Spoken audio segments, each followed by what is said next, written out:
Hey everyone, I hope all is well. This is your girl Serena, and I'm back with another Lyme Disease Awareness post.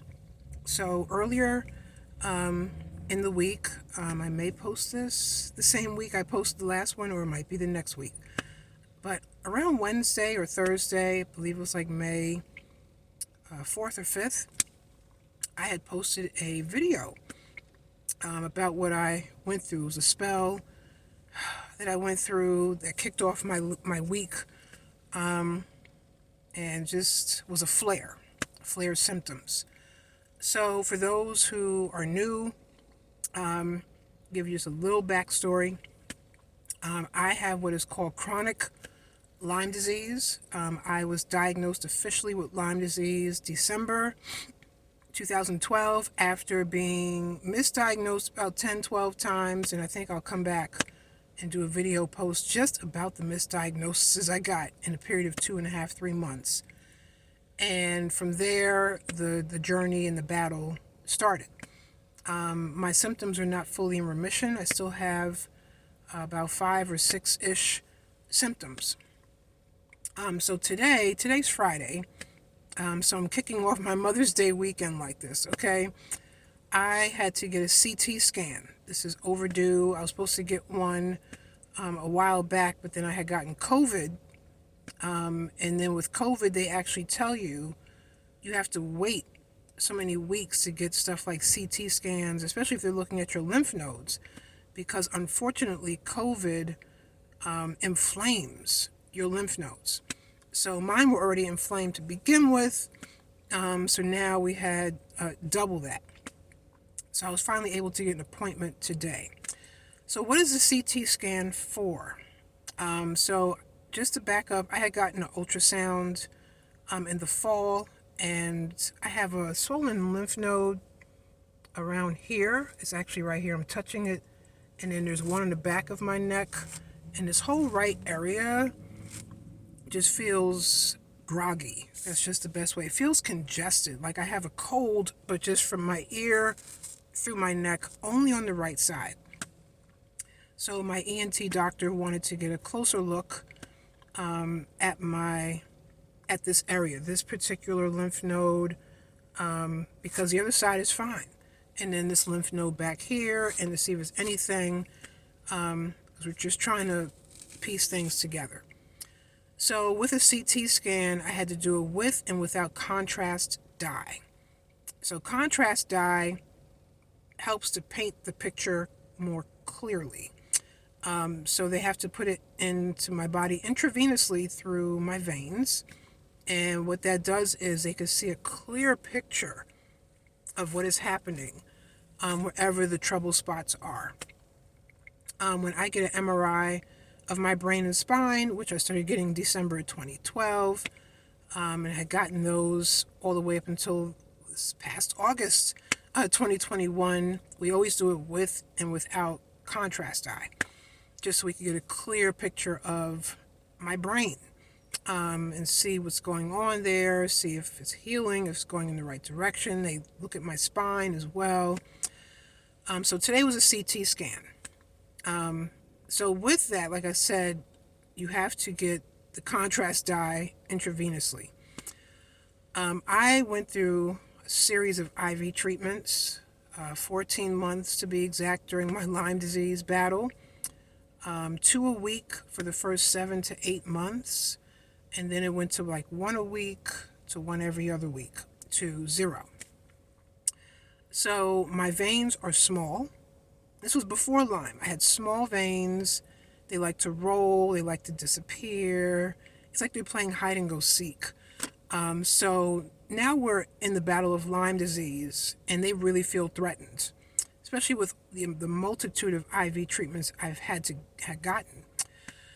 And of course, the infamous question is, well, why didn't you get a port, put into your body? That would have made things so much easier. And a port, for people who don't know what that is, you get it surgically put into your body. My mom used to have one in her chest when she had ovarian cancer. And that way they can get blood from you easily. They could put it, give you medications intravenously. If you have to get IV treatments, it's all connected to your veins. and it's super easy once they do the surgery. As I said in my last post, that insurance companies like to deny people with Lyme disease. So I had a couple of doctors put that in over and over and over, and I kept getting denied over and over and over. Hence, my IV treatments had to go through my veins, and my veins took a beating. So today, I had 2 technicians, God bless them, and it took, that second one found the winning vein. So I have a bandage here on my left arm, I got one here, I got another one over here somewhere, because actually I had some really good veins here. This was the winning vein. It was actually on the back part of my arm, which is crazy. So it took 4 tries. 4. Count them. Unfortunately, I'm used to this, even when I'm just getting lab work done, which I get lab work twice a year, and it's not just a couple of tubes. We're talking anywhere between 12 to 17 tubes of blood is being drawn from my body at the same time, to the point where they have to weigh me to make sure that they're not taking too much blood from me at the same time, because I can pass out. Long story short, when I had that done back in September, I went and got a smoothie afterwards, and I felt fine because I'm so used to this. So, unfortunately, with folks with Lyme disease, we go through a multitude of procedures, like CT scans, MRIs of our brains and spine, or whatever, X-rays, you name it. You know, the Lyme community could tell you we've gotten it. And it's a lot. It's a lot on our bodies. And my veins are like, what in the world just happened today? So this is how I kicked off my Mother's Day weekend, getting a CT scan. And we're going to get the results in a couple of days. Hopefully they'll see something and we can get some answers to resolve this whole issue over here. So I just wanted to stop by and just tell people, it's another Lyme Disease Awareness Month post, that this is just something else. A day in the life of someone with Lyme. We go through a series of things. And, you know, thank you for the friends and family who have hung in there. And thank you for the friends and family who exited out. Because if you didn't want to stick with me in the battle during the bad times, I don't need you coming back around during the good times. It doesn't work that way. Okay, I don't have one-way friends and family. And, I mean, that has happened, unfortunately. So today was a CT scan. My next appointment, I have to see a neuro-ophthalmologist. So I'll come back and tell you what that is. People have heard of optometrists and ophthalmologists, but there are neuro-ophthalmologists. So with all that being said, I'm not posting this for people to feel bad and sorry for me. You know, woe is Serena, because I got that too before from foes and former friends. I'm trying to make people aware of what a lot of us have to go through in regards to Lyme disease. And I'm even talking to my brothers and sisters that have other disorders and illnesses, and they could all relate. You know, a shout out to my Lyme warriors. We go through so much, especially the ones who are newly diagnosed. They're bedridden. They're going through a lot. They're trying to maintain life while trying to battle this horrid disease. I pray for you. I pray for your family and friends that are hanging in there. And a salute to the medical community that does believe us. You know, the doctor who did write the order for the CT scan without a battle.